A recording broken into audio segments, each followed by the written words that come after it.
प्रिय भाई बहनों, शुभाशीष। आज हम आपके सामने कक्षा अष्टम खा के लिए नैतिक एवं शारीरिक शिक्षा के विषय को लेकर प्रस्तुत हुए हैं। भाई बहनों, जो नैतिक एवं शारीरिक शिक्षा का जो समय सारणी रहेगा, वह समय सारणी आपको बताया गया है कि सोमवार, मंगलवार, बुधवार नैतिक शिक्षा और गुरुवार, शुक्रवार तथा शनिवार शारीरिक शिक्षा पढ़ाया जाएगा। तो इसी प्रकार से आपके लिए यह वीडियो भी बनाया जाएगा और वीडियो 3 दिन सोम से बुधवार तक नैतिक शिक्षा का जाएगा और गुरु से शनिवार तक शारीरिक शिक्षा का जाएगा। रविवार आपके लिए अवकाश रहेगा।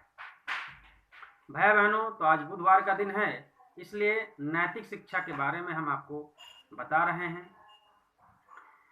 भाई बहनों, नैतिक शिक्षा में सबसे पहले हमारा अनुशासन, मातृ पितृ भक्ति, ईश भक्ति और हमारा व्यवहार दर्पण आता है। व्यवहार दर्पण में सबसे पहले हमारी दिनचर्या आती है। दिनचर्या अर्थात दिन भर का कार्यक्रम। दिन भर हम प्रातः जागरण से लेकर के रात्रि शयन तक क्या क्या कार्य और कब कब करते हैं, कितने समय में उसको पूर्ण कर लेते हैं। हमारे सभी कार्य एक दिन में जो निर्धारित होते हैं वो पूर्ण हो जाते हैं कि नहीं, ये सब हमारी दिनचर्या का विषय है, हमारी दिनचर्या के अंतर्गत आते हैं। भैया बहनों, हमारी दिनचर्या एक आदर्श दिनचर्या होनी चाहिए। जैसा कि दिनचर्या जो होता है वह हमारा दर्पण होता है, हमारे व्यक्तित्व का दर्पण होता है, हमारे व्यक्तित्व को दर्शाता है। जैसी हमारी दिनचर्या होगी वैसा ही हमारा व्यक्तित्व सबके सामने प्रस्तुत होता है। हमारी दिनचर्या प्राकृतिक और सामाजिक वातावरण के अनुरूप होनी चाहिए।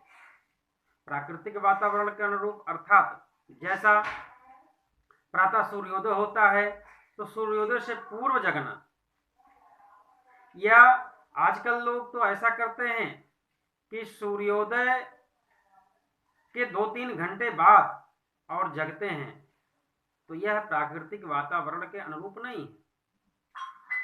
प्राकृतिक वातावरण के अनुरूप हमारी दिनचर्या तभी होगी जब हम सूर्योदय के 2 घंटे पूर्व बिस्तर छोड़ देंगे। तो सूर्योदय के पूर्व जगना ये प्राकृतिक वातावरण के अनुरूप। और सामाजिक वातावरण के अनुरूप, समाज जो चाहता है, जो समाज अपेक्षा करता है, वैसी हमारी दिनचर्या होनी चाहिए। दिन भर के वैसे कार्यक्रम होने चाहिए। समाज में हमारा परिवार आता है, हमारे माता पिता, भाई बहन सभी आते हैं और पड़ोसी भी आते हैं। उन सबके इच्छाओं के अनुरूप होनी चाहिए। ऐसा नहीं कि उनकी इच्छाओं के विपरीत हमारा कार्य हो। जब उनकी इच्छाओं के अनुरूप कार्य करेंगे तो ये सामाजिक वातावरण के अनुकूल रहेगा। जब हमारी दिनचर्या अच्छी रहेगी तो हमारे सभी कार्य व्यवस्थित ढंग से समय से होते जाएंगे, और जब समय से हमारे कार्य होते जाएंगे, व्यवस्थित होते जाएंगे, तो निश्चित रूप से हमको किसी कार्य के न होने अथवा बिखर जाने की चिंता भी नहीं सताएगी। और एक समय ऐसा आएगा कि धीरे धीरे हम अपनी दिनचर्या के बल पर सभी कार्यक्रम को पूर्ण करते हुए, सभी कार्यों को पूर्ण करते हुए निरंतर विकास के पथ पर आगे बढ़ते जाएंगे और हम समाज और राष्ट्र के लिए एक उपयोगी व्यक्ति साबित होंगे। आगे चल करके समाज के लिए भी, राष्ट्र के लिए भी, परिवार के लिए भी एक उपयोगी व्यक्ति साबित होंगे। यदि हमारी दिनचर्या व्यवस्थित नहीं है तो निश्चित है हम अपने लिए भी उपयोगी नहीं होंगे, परिवार के लिए भी नहीं होंगे, समाज के लिए भी नहीं होंगे, राष्ट्र के लिए भी नहीं होंगे। हम बिखर जाएंगे, और जब हम बिखर जाएंगे तो हमारा सब कुछ, हमारे जितने संबंधी हैं वो भी हमसे कहीं ना कहीं जो अपेक्षा करते हैं, उनकी अपेक्षाएं भी बिखर जाएंगी, टूट जाएंगी। तो इसलिए हमारी दिनचर्या एक आदर्श दिनचर्या होनी चाहिए, और उस आदर्श दिनचर्या का पालन कड़ाई से करें। हम अपने दिनचर्या के प्रति कठोर बने। जब तक हम कड़ाई से पालन नहीं करेंगे तब तक वह दिनचर्या हमारे द्वारा फॉलो नहीं हो पाएगा, वह दिनचर्या हमारे द्वारा पालन नहीं हो पाएगा, पूर्ण नहीं हो पाएगा। हमको जगना है तो जिस समय जगना है उस समय कड़ाई से अलार्म लगा करके, नींद आती है मुंह धुलना, स्नान कर लेना, लेकिन जगना है तो जगना है। अपने प्रति कठोर होना और दूसरे के प्रति विनम्र होना, ये हमारी संस्कृति रही है, हमारी सभ्यता रहा है। इस प्रकार से अपने प्रति कठोर बनिए और कठोरता से अपनी दिनचर्या का पालन करिए। एक आदर्श दिनचर्या हम आपके सामने प्रस्तुत कर रहे हैं। उस प्रकार से आप अपनी दिनचर्या को बनाइए, लिखिए कॉपी में, और कहीं एक चार्ट पेपर पर बना करके, जो स्टडी कक्ष है आपका, अध्ययन रूम है, अध्ययन कक्ष है, उस अध्ययन कक्ष में आप उसको चस्पा कर दीजिए और उसको प्रतिदिन देखिए। एक दिन में दिनचर्या पालन नहीं होगा, उसको पालन करने के लिए लगातार महीनों तक आपको परिश्रम करना पड़ेगा, तब जाकर के वो आपके अंग में आ जाएगा, आपके जीवन का अंग बन जाएगा। और जब वह जीवन का अंग बन जाएगा तो निश्चित आपकी सफलता तय है। आप समाज, राष्ट्र, परिवार, अपने लिए, सबके लिए उपयोगी हो जाएंगे। तो एक आदर्श दिनचर्या आपके सामने मैं पढ़ रहा हूँ, उसको आप सुनिए ध्यान से और उसको पालन करने का प्रयास करिए।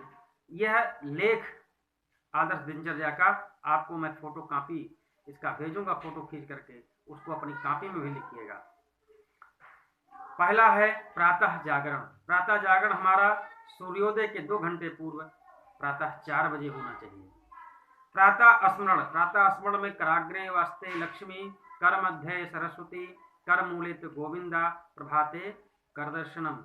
ये अपनी हथेली को इस प्रकार से देख करके और प्रातः स्मरण करना। फिर उसके बाद में समुद्र वसने देवी, पर्वत स्तन मंडले, विष्णु पत्नी नमस्तुभ्यम, पादस्पर्शम क्षमस्व में, अर्थात धरती माता का पैर छू करके उनसे क्षमा मांगना कि हम आपके ऊपर अपना पैर रखने जा रहे हैं, तो हमें माँ क्षमा करिएगा। अब आपके ही शरण में हमारे सारे कार्य पूर्ण होंगे। तो बिस्तर से पैर धरती पर रखते समय ये श्लोक पढ़ करके और बिस्तर से उतरने का प्रयास करना। नित्य क्रिया। नित्य क्रिया आपका 4:05 से 4:30 तक ये हो जाना चाहिए। इसमें नित्य क्रिया में आपका शौच आता है, ब्रश आता है यानी दांत की सफाई, स्नान भी आता है, और नित्य क्रिया में एक और अंग जोड़ना चाहिए कि बड़ों को प्रणाम। ये नित्य क्रिया होना चाहिए। बड़ों को प्रणाम उसी में जोड़ देना चाहिए कि जितना अनिवार्य हमारा ब्रश करना है, जितना अनिवार्य हमें शौच जाना है, जितना अनिवार्य हमारे लिए स्नान है, उससे ज़्यादा अनिवार्य बड़ों का आशीर्वाद है। तो बड़ों का आशीर्वाद भी और सबके कमरे में जा करके सबको प्रणाम करना, अपने बड़ों को प्रतिदिन ये काम करना। ईश आराधना उसी प्रकार से ईश आराधना भी है 4:30 से और 4:45 तक पूजा और भगवान की आराधना करना। उसमें विशेष रूप से माँ सरस्वती की और हनुमान जी की आराधना करना चाहिए। योग एवं प्राणायाम, उसके पश्चात आपको एक दरी बिछा करके खुली हवा में, छत पर या खुली हवा में योग करना चाहिए, प्राणायाम करना चाहिए। प्राणायाम में आप अनुलोम विलोम, आजकल आता है प्राणायाम बाबा रामदेव का, और टीवी चैनलों पर आता है प्राणायाम। प्राणायाम कोरोना काल में भी हमारी रक्षा करता है, हमारे शरीर की रक्षा करता है। योग हमारे शरीर को पुष्ट बनाता है, हमारे शरीर को निरोग बनाता है, इम्यूनिटी सिस्टम, प्रतिरोधक क्षमता बढ़ाता है। तो इसलिए योग और प्राणायाम को प्रतिदिन करना। इसके बाद है स्वाध्याय। 5:15 से लेकर के 7:15 2 घंटे तक स्वाध्याय करना, याद करने का काम करना प्रातःकाल। इसके पश्चात जलपान आता है। जलपान आपका व्यवस्थित होना चाहिए। सुबह का जो नाश्ता है, जलपान है, वो राजकुमार की भांति होना चाहिए, पौष्टिक होना चाहिए और भर पेट होना चाहिए। इसके पश्चात आता है आपका बैग व्यवस्थित करना। आपके बैग व्यवस्थित हों। जो टाइम टेबल है, स्कूल में जाना है तो टाइम टेबल के अनुसार आपको अपनी कॉपी किताब व्यवस्थित करना चाहिए। तो ये लगभग आधे घंटे लग जाएंगे। कॉपी पर कवर देख लेना, कॉपी पूर्ण है कि नहीं है, अपूर्ण है तो जल्दी से पूरा कर लेना। ये सब बैग की व्यवस्था आपको 8 बजे से 8:30 तक कर लेना चाहिए। स्कूल की तैयारी एवं प्रस्थान। स्कूल की तैयारी, आपको तैयार होना है तो आपको आपके नाखून देख लेना, अपने बाल भी देख लेना, एक बार दर्पण में कपड़ा पहन करके देख लेना कि हमारा सब ड्रेस व्यवस्थित है कि नहीं है, हम ठीक से पहने हैं कि नहीं पहने हैं, ये सब देख लेना। हमारे बाल व्यवस्थित हैं, हमारे नाखून व्यवस्थित हैं कि नहीं हैं, हमारे कपड़े प्रेस हैं कि नहीं हैं, ये सब देख लेना। तो इससे आपका जो ड्रेस है, आपका जो स्कूल का वेश है, वो केश वेश, पदवेश, जूते पॉलिश करना, ये सब आपका ठीक हो जाएगा। स्कूल की तैयारी के बाद आप तुरंत स्कूल के लिए प्रस्थान करें। आपका घर अगर 10 किलोमीटर दूर है तो आपको आधे घंटे लगेंगे, और उससे कम है तो आपको 15 से 20 मिनट लगेंगे। इसी प्रकार स्कूल आप पहुंचिए, और स्कूल पहुंचने के बाद स्कूल में पूर्ण मनोयोग से अध्ययन करना। जो जिस बेला का, जिस विषय की बेला है, उसी विषय को उस बेला में अध्ययन करना। कुछ लोग होते हैं कि होमवर्क नहीं किए रहते हैं और आचार्य जी कुछ पढ़ा रहे हैं और वो दूसरा विषय अपना नोट कर रहे हैं। तो इस प्रकार से जो आप करेंगे तो आप ना तो पिछला विषय समझ पाएंगे और ना तो जो आचार्य जी पढ़ा रहे हैं वो समझ पाएंगे।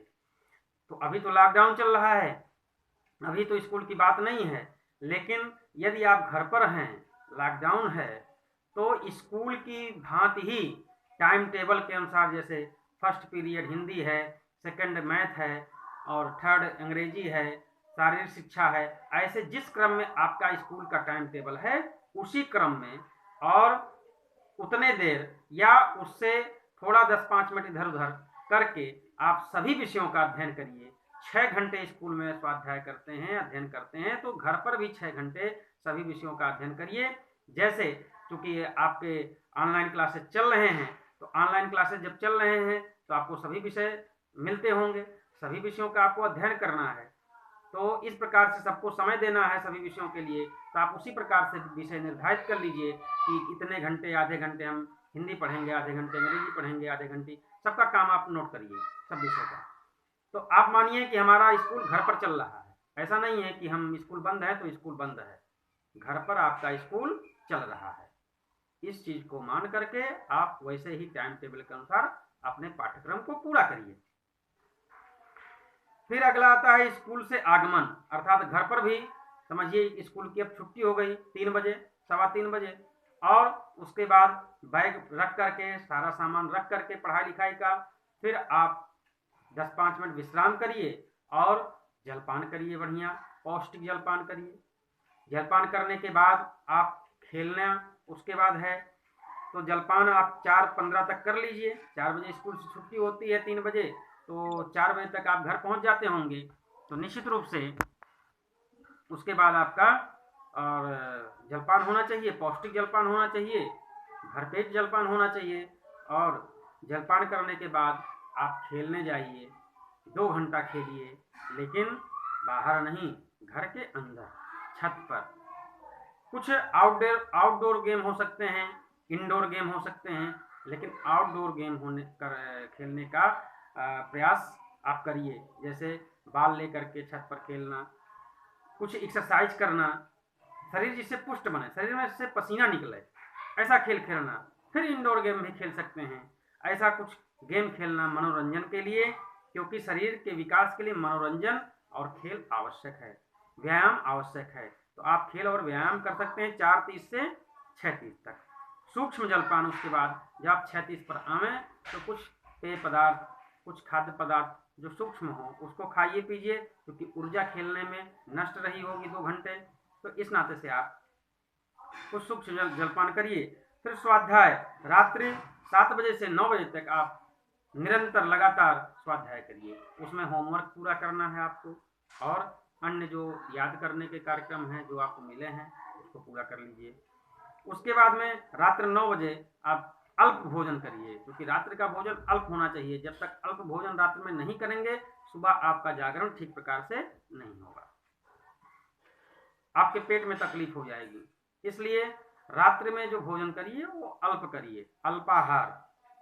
उसके पश्चात टहलना, भोजन करने के पश्चात आप, रात्रि के भोजन करने के पश्चात आप टहलिए, छत पर टहलिए, लॉकडाउन है छत पर टहलिए, कमरे में टहलिए, बरामदे में टहलिए, लेकिन 15 मिनट तक लगातार टहलना हो आपका।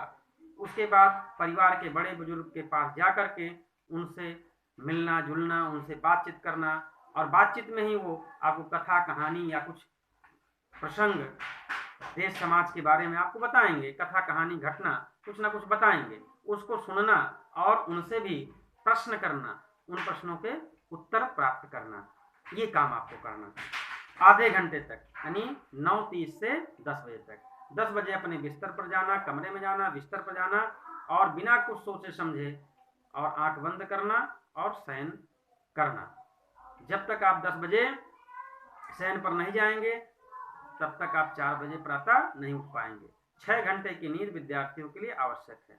तो 10 से 4 6 घंटा हुआ। और भैया बहनों, आपको एक बात बता दूं कि 10 बजे से लेकर के 12 बजे तक 2 घंटे जो आप शयन करते हैं वह आपका शयन 4 घंटे के बराबर होता है। 10 से 12 2 घंटा सोना 4 घंटे के बराबर होता है। और अगर उस समय आप जगते हैं अनायास तो आपकी नींद निश्चित नहीं पूरी होगी। आप अगर 12 बजे तक जग गए और सुबह 6 बजे जगते हैं, फिर 12 बजे तक सोते हैं, सुबह 6 बजे जगते हैं, तब भी आपकी नींद नहीं पूरी होगी। तब भी 6 घंटा होते हैं, लेकिन नींद पूरी नहीं होती, आलस्य दिन भर बना रहता है। इसलिए आपको 10 बजे हर हाल में बिस्तर पर सो जाना है। यह आपकी दिनचर्या, एक आदर्श दिनचर्या होनी चाहिए, ऐसा मेरा सुझाव है। और आप इसको पालन करेंगे, आपके अभिभावक इसका पालन करवाएंगे, ऐसी अपेक्षा मैं करता हूँ। कल शारीरिक शिक्षा का विषय आपके सामने जाएगा, उसका लेख भी जाएगा, और अगले नैतिक शिक्षा के पाठ्यक्रम में जब सोमवार को हम पढ़ाएंगे तो उसमें पाठ 1 सरस्वती वंदना है। सरस्वती वंदना आप याद कर लीजिएगा, और सरस्वती वंदना के बारे में हम आपको बताएंगे। आज के लिए इतना ही, धन्यवाद।